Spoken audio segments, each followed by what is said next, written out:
मैं हूं सैयद अखिल। चलते हैं आज की सबसे बड़ी और ख़ास खबर की तरफ। आज ये हंगामा हो गया है कि लोग संसद को एक तमाशाई की तरह से देख रहे हैं। संसद में 8 ऐसे खासदारों को निलंबित कर दिया गया है जो कांग्रेस के सांसद हैं, जिसमें राजू सातो साहब भी आते हैं। राजू सातो साहब ये गुजरात के प्रभारी हैं, गुजरात की जिम्मेदारी इन पर दी गई है। उसी का निषेध करते हुए आज परभणी महानगर पालिका के प्रभाग नंबर 4 के नगर सेवक विशाल बुधवंत और उनके साथी बाला साहब देशमुख, इन लोगों ने किस तरह से निषेध व्यक्त किया है, आइए जानते हैं। और इनके साथ में परभणी युवक कांग्रेस के कार्यकर्ता और पदाधिकारी भी मौजूद थे। आइए जानते हैं किस तरह से इन्होंने निषेध व्यक्त किया और परभणी जिला अधिकारी दीपक मुंगड़ीकर साहब को निवेदन देकर ये निषेध व्यक्त किया कि हम बायकॉट करते हैं मोदी गवर्नमेंट का। मोदी गवर्नमेंट अल्पमत में होने के बाद भी इस तरह की हरकत, नागवार हरकत किस तरह से की है। आइए जानते हैं बाला साहब देशमुख क्या कहते हैं इस बारे में। आज महाराष्ट्र प्रदेश काँग्रेस, जिल्हा युवक काँग्रेस, जिल्हा काँग्रेस कमिटी, जिल्हा NSY, आम्ही अशा सगळ्या काँग्रेस जणांच्या वतीनं आम्ही आज 4 जणांनी कोरोनाचे सर्व नीती नियम पाळून फक्त 4 जणांना परवानगी असल्यामुळे फक्त 4 जणांनी जाऊन संसदेत संसदरत्न आणि अभ्यासू तरुण खासदार ॲडव्होकेट राजूजी सातव यांचं जे असंसदीय पद्धतीनं दादागिरीनं त्यांच्यासह 8 खासदारांचं जे निलंबन केलं आहे, त्या निलंबनाचा निषेध आणि त्यांचं निलंबन रद्द करून पुन्हा ते त्यांना सदस्यत्व बहाल करावं, ही या गोष्टीची मागणी आणि या गोष्टीचा निषेध करण्याकरता आम्ही आज जिल्हाधिकाऱ्यांची निवेदनाच्या आधारे भेट घेतली आणि हे निवेदन केंद्र सरकार आणि केंद्रीय सचिवालयाला पाठवावं अशी त्यांना विनंती केली।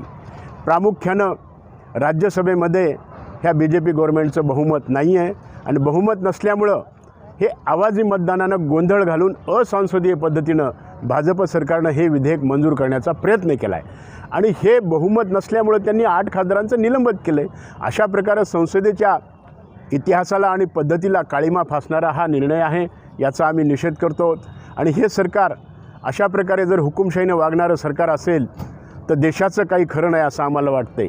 देशाची अर्थव्यवस्था ढासळलेली आहे, विमानतळं विक्रीला निघत आहेत, रेल्वे विकत आहेत, काय विकायचं ठेवलं आणि याच कृषी धोरण, कृषी विधेयक ह्या गोंडस नावाखाली बडे उद्योगपती आणि भांडवलदार यांना फायदा देण्याचा हा प्रकार आहे।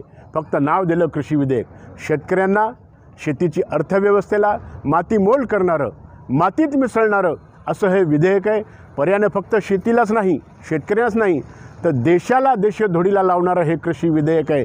त्यामुळे याचा आम्ही निषेध करतो आणि संसदेत काँग्रेस पक्षाच्या खासदारांनी याचा कडाडून, विरोधी पक्षाच्या सर्व खासदारांनी कडाडून निषेध केलेला आहे, राजू सातव यांच्यासहित सर्वांनी। तर त्या गोष्टीमुळे हे सरकार बिथरलेलं आहे आणि त्यांचं हे निलंबन या सरकारनं केलेलं आहे। प्रामुख्यानं या सरकारनं एक निर्णय घेत भांडवलदारांच्या घशात हा देशच टाकायचा की काय असं ठरवलं आहे। इंदिराजींनी 1969ला बँकांचं राष्ट्रीयकरण केलं, म्हणजे खाजगी बँका सरकारी केल्या आणि आता हे सरकार सरकारी बँकांचं खाजगीकरण करत आहे। म्हणजे खऱ्या अर्थानं सामान्य गरीब माणसाला देशोधडीला लावायचा हा प्रयत्न आहे।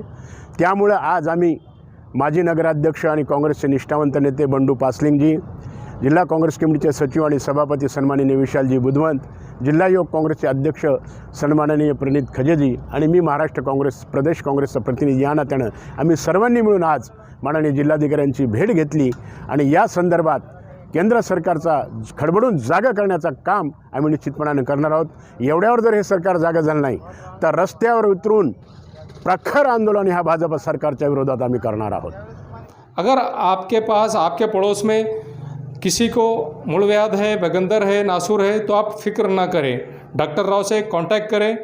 ये उनका पता है, साई क्लिनिक व nursing home, Gawane Chowk, Parbhani. Doctor Rao को 40 साल का तजुर्बा है, गवाने चौक, परभणी।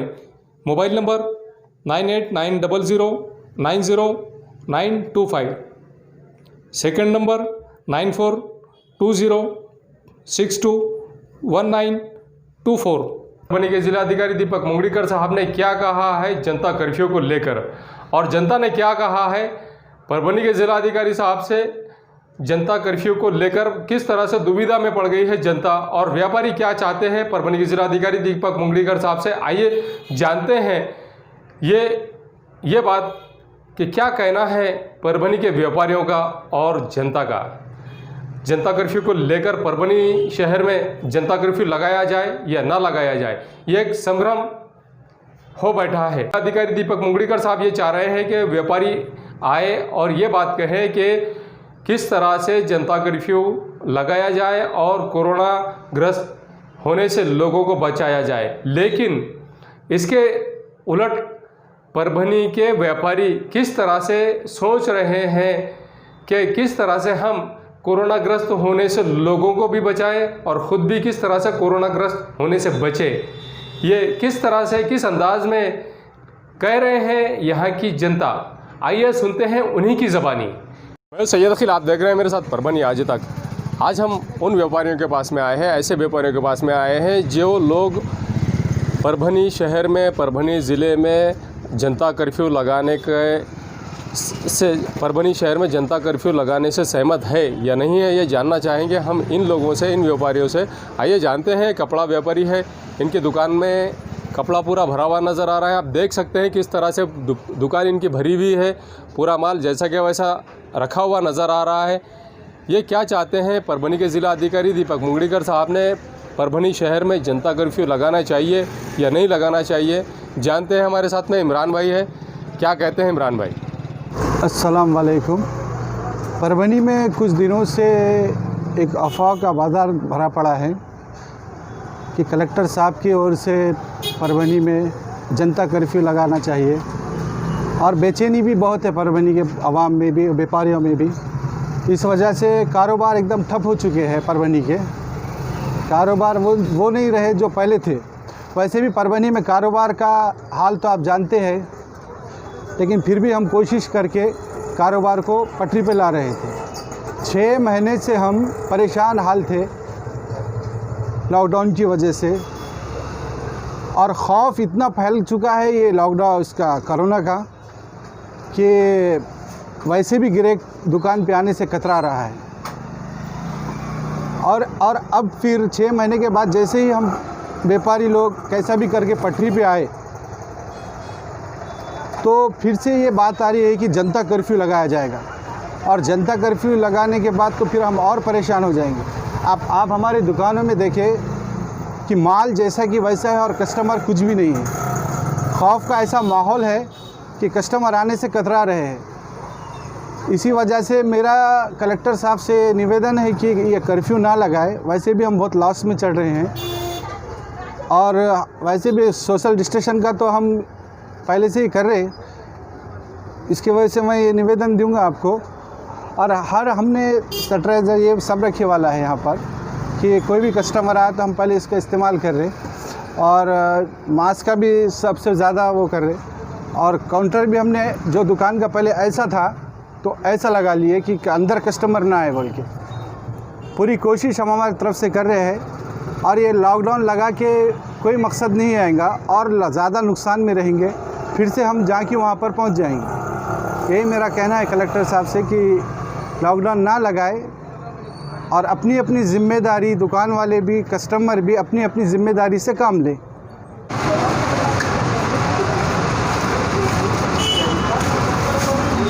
जनता कर्फ्यू देखो, सबसे पहले मैं आपका शुक्रिया अदा कर रहा हूँ क्योंकि आपने मुझे सवाल किए जनता कर्फ्यू के बारे में क्या राय। फ़िलहाल सबसे पहले मार्केट के अंदर पहले ही कर्फ्यू लगा हुआ है, मार्केट के अंदर कारोबार नहीं है, और पूरे मार्केट का हाल सबसे ज़्यादा जो मज़दूर तबका है वो सबसे ज़्यादा इसके अंदर परेशान।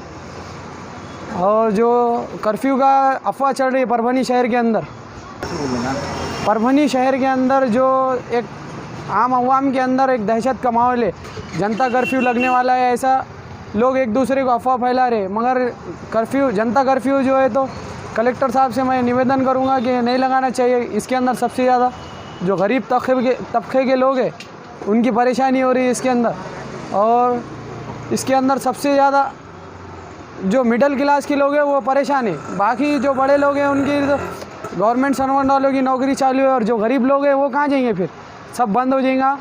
तो फिर जो रोज़ मजदूरी करने वाले लोग हैं वो क्या करेंगे। मैं कलेक्टर साहब से निवेदन करूँगा कि अगर जनता कर्फ्यू लगाने से ये बीमारी ख़त्म होती है, जनता बीमारी ख़त्म होती है तो 8 दिन नहीं 1 महीना भर जनता कर्फ्यू लगाया जाए। कैसा है, पहले तो पूरे व्यापारियाँ परेशान हैं हर हालत के हिसाब से। ये पिछले 6 महीनों से जो परेशानी व्यापारियों की तरफ से जारी, अभी जो राहत मिली है इसी तरह से ये चीज़ चलना चाहिए। क्या जो भी टाइम दिया गया है वो टाइम बरोबर है। अभी कुछ इसके अंदर लॉकडाउन वगैरह कुछ आना नहीं चाहिए। हमारे व्यापारी की तरफ से सबकी ये मांग है कि ऐसा कुछ भी नहीं है, अच्छे से चढ़ा ऐसा अच्छे से चलन देना चाहिए। यानी कि जिलाधिकारी मुगलीकर साहब ने जो जनता कर्फ्यू लगाने की मांग की है, लोगों से जो मशवरा लिया है कि जनता कर्फ्यू लगाना है या नहीं लगाना है, मेरा ये मानना है कि जनता कर्फ्यू लगाने की बजाय जो शहर में जिस तरीके से देश में कोरोना महामारी के चलते पिछले 7-8 महीने से जो लोग बेरोज़गारी के ख़तार पे आके खड़े हैं, हमारा ये मानना है कि आज के तारीख़ में जनता कर्फ्यू लगाने की बजाय शहर में जो भी दुकानें चालू है, जो भी लोग कारोबार कर रहे हैं, वो कंपलसरी उन्हें मास्क की जो सख्ती की जाए कि वो मास्क का इस्तेमाल करें, सोशल डिस्टेंसिंग का इस्तेमाल करें और सैनिटाइज़र का इस्तेमाल करें और अपने आप को सेफ रखने के लिए कंपलसरी मास्क का इस्तेमाल करना चाहिए। अगर जो मास्क का इस्तेमाल नहीं करता है उसे दंडात्मक कार्रवाई दंड लगाना चाहिए बजाय जनता कर्फ्यू लगाने के। ये एक व्यापारियों की तरफ से और सोशल वर्क समाज सेवकों की तरफ से ये हमारा जिल्हाधिकारी साहब को आपल्याला जनता कर्फ्यू तर पाहिजे नाहीत माझ्या हिशोबानं, कारण की जनता कर्फ्यू तुमच्या माझ्यासाठी आज जे परेशानी आहे आमच्या व्यापाऱ्याला, ती परेशानी तुमच्या माझ्यासाठी अशी व्हायली की आज व्यापाऱ्याचा कोणता फोन जर आला तर आपल्याला फोनसुद्धा उचलायला हे होईन झालं आहे। त्याच्यामध्ये कसं आहे, एक सांगतो तुम्हाला, देणं एवढं झालेलं आहे आपल्याला सध्याच्या पिरियडला की म्हणजे त्याला विचारता सोय नाही की फोन आला तर फोन उचलून येत असं काम व्हायलं आहे आणि टायमावर कोणचं पेमेंट जाईन झालं आहे। आणि त्याच्यामध्ये पण जे आपलं पहिले दुकान होतं ते आपण स्थलांतर केलं, छोट्या दुकानामध्ये आपण एंट्री केली। आता पहिले माझ्यापाशी 13 माणसं होते, 13 माणसामध्ये आता सध्या 7 माणसं कामाला आहेत फक्त असं आहे। तर त्याच्यामुळं कसं आहे, आता एक तर परेशानी एवढी झालेली आहे बाबा, ठीक आहे सध्याच्या पिरियडला संख्या वाढायली ही गोष्ट पण लक्षात आली, पण त्याच्यामध्ये सध्याच्या पिरियडला तुमच्या माझ्यासाठी काळजी पण तेवढीच घ्यायला पाहिजे जनतेनं आणि त्या गोष्टीचा व्यापाराच्या बाबतीत विचार पण तेवढाच करायला पाहिजे असं आहे ना, बाकी काहीच नाही तेवढं। तर आमची प्रतिक्रिया हीच आहे की बाबा लोकांनी काळजी घ्यावात आणि त्यावर अंमल करावा, थोडंसं पालन करावात आणि व्यापार सध्या चालूच राहू द्यावात पूर्ण। पिछले 8 महीने से लगातार परभनी शहर महानगर पालिका के कर्मचारी कोरोनाग्रस्तों की और जनता की सेवा में लगे हुए हैं, लेकिन ये लोग इस तरह से परेशान हैं परभनी महानगर पालिका की जानिब से अपने पेमेंट को लेकर। परभनी महानगर पालिका के आयुक्त और उपोषणकर्ताओं के बीच में आए हैं परभनी शहर महानगर पालिका के स्थायी समिति सभापति गुलमीर खान और प्रभाग नंबर 6 के नगर सेवक शेख नईम। ये दोनों इस तरह से फरिश्ता बनकर इन लोगों के बीच में आए और इनकी समस्या को सुलझाया और परभनी महानगर पालिका के आयुक्त देवीदास पवार और परभनी महानगर पालिका के सफाई कर्मचारियों के बीच जो मतभेद था, जो दुरावा था, इसे ख़त्म किया और उपोषण को भी सिर्फ 2 ही घंटों में संकट में ला लिया और अपने नाम को रोशन कर दिया। किस तरह से, आइए सुनते हैं गुलमीर खान इन्हीं की ज़बानी। परभनी शहर महानगर पालिका का उनका मसला जो रोज़ंदारी का पेमेंट का था, हम कमिश्नर साहब से चर्चा करके उनका पेमेंट करा दिए। और मसला परभनी महानगर पालिका में बार बार सम का ऐसा होता नहीं है, लेकिन उसमें कैसा है, कन्फ्यूज़ हो गए बात करने में। उपायुक्त साहब ने बोल दिए पेमेंट डाले और उनके सुनने में आया आज पेमेंट नहीं डाले, उसलिए ये सम था। सम बोले तो 2 घंटे का था, कुछ ऐसा एक दिन भर का सम नहीं था। और महानगर पालिका एक हमारा घर है, हम नगर सेवक कमिश्नर हम सब मिल के ये काम करते हैं और ऐसा सम का जैसा दूसरे शहरों में देखते हैं आप वैसा ये शहर का कोई मसला नहीं है। हम एक दूसरे का जहाँ भी ऐसी अड़ी अड़चन आती है हम बैठ के मसला हल कर देते हैं उसको। परभनी महानगर पालिका में ऐसे आप जो बोल रहे हो वो बात सही है, लेकिन दिन पे दिन हालात चेंज हो रहे, लोगों के समझ में भी आ रहा संप होने से क्या फ़ायदा है। इसलिए अब कोरोना का विषय चालू है शहर में, हमने उनको समझा के बोले क्योंकि आज महामारी का मामला है, वो हिसाब से भी कर्मचारियों ने भी ये चीज़ को समझ के, क्योंकि शहर को कोरोना मुक्त कराना है अपने पूरे देश को, वो हिसाब से हमने पहले उनके अध्यक्ष से चर्चा करे और उसके बाद उनके भी समझ में आया कि क्योंकि शहर में आज मामला देखे आप, आज दिन पे दिन पेशेंट बढ़ रहे हैं, वो हिसाब से उनको समझाए। पेमेंट आज का कल हो जाएगा, लेकिन ये चीज़ जान बचाना ज़रूरी है। पेमेंट 2-4 दिन लेट हुआ तो चलता है, जान रहेंगी तो पेमेंट काम आएगा। वो हिसाब से उनके अध्यक्ष को हमको बुला के बात करें, उन्होंने भी एग्री हो गए।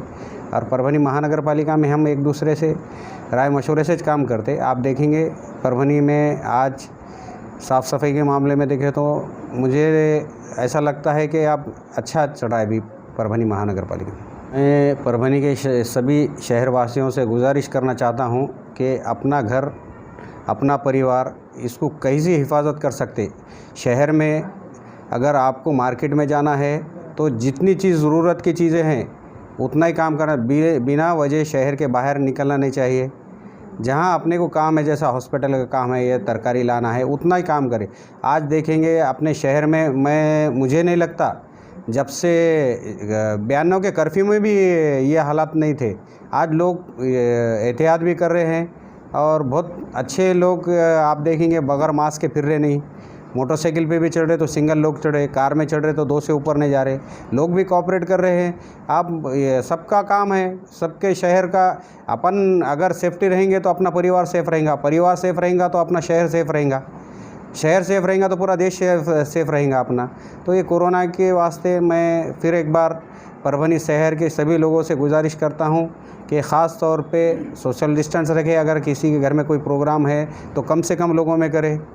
अगर किसी के घर में एक पेशेंट अगर ये होता है तो सैनिटाइज़ करे पूरा घर और एहतियात करे। इसमें एहतियाती ज़रूरी है। महानगर पालिका के कर्मचारियों का 7वां वेतन लागू करो, एक प्रश्न था उनका। रोज़मदारी का एक था, कायम रोज़मदारी, 2 पगार करना, सफाई कामगार लाड़ कमेटी का एक प्रश्न था। माननीय आयुक्त साहब इनसे डिस्कस करके बाकी जो भी शासन को पाठ पुरावा करना है पूरे विषय के ऊपर डिस्कस करके 1 महीने 2 महीने के अंदर बाकी पूरा पाठ पुरावा करेंगे, ऐसा आश्वासन कमिश्नर साहब ने दिया है। और माननीय गुलमर खास साहब सभापति साहब ने भी जो है तो उनको डिटेल पूरा बताया कि कर्मचारी के बाजू लेके 2 पगार के बदले 1 पगार देंगे और 1 तारीख से 10 तारीख तक बाकी पेमेंट का नियोजन रखिंग करके बताया। परभनी ज़िले का एलदरी डैम, परभनी ज़िले का एलदरी डैम दिन ब दिन मशहूर होता जा रहा है। आज 35,000 क्यूसेक की स्पीड से एलदरी डैम का पानी पूरे दरवाज़ों को खोलकर पूर्णा नदी में छोड़ा गया, जिसकी वजह से सेनगांव से एलदरी आने और जाने वाला रास्ता पूरी तरह से बंद हो गया है। ये न्यूज़ कवर की हमारे ज़िला प्रतिनिधि सोहेल तांबोली इन्होंने। आइए जानते हैं किस तरह से एलदरी डैम का पानी छोड़ा गया और एलदरी डैम पर बिजली बनाने का काम किस तरह से शुरू है, किस तरह से बिजली बनाने के पूरे यंत्र शुरू किए गए हैं और किस तरह से बिजली बनाई जा रही है। एलदरी डैम फुल होने की वजह से यहाँ का पानी पूर्णा नदी में छोड़कर दूसरे डिस्ट्रिक्ट में भी किस तरह से इस्तेमाल में लिया जा रहा है।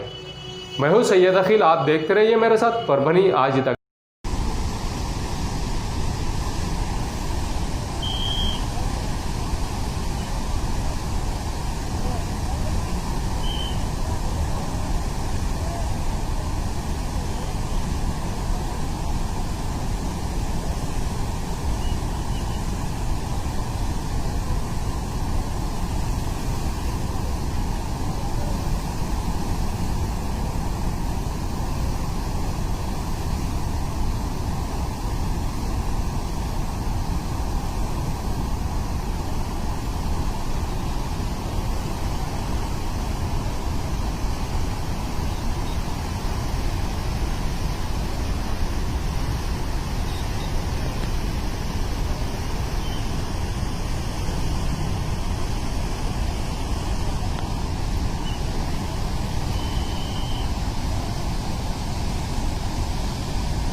निम्न दुधना डैम पूरी तरह से लबालब भरा हुआ है।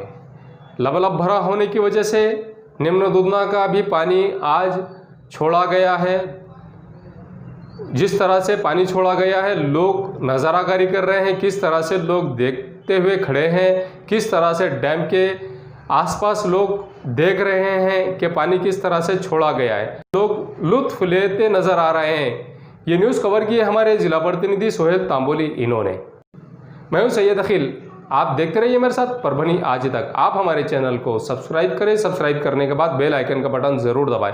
उसी के साथ आप हमारे चैनल को लाइक करें, शेयर करें और कमेंट ज़रूर करें। मुझे दीजिए इजाज़त। जय हिंद। परभनी आज तक आप हमारे YouTube चैनल को लाइक करें, कमेंट करें, शेयर करें और सब्सक्राइब तो जरूर करें। आपकी आवाज परभनी आज तक। आप हमें Facebook पर भी फॉलो कर सकते हैं, सैयद अकील।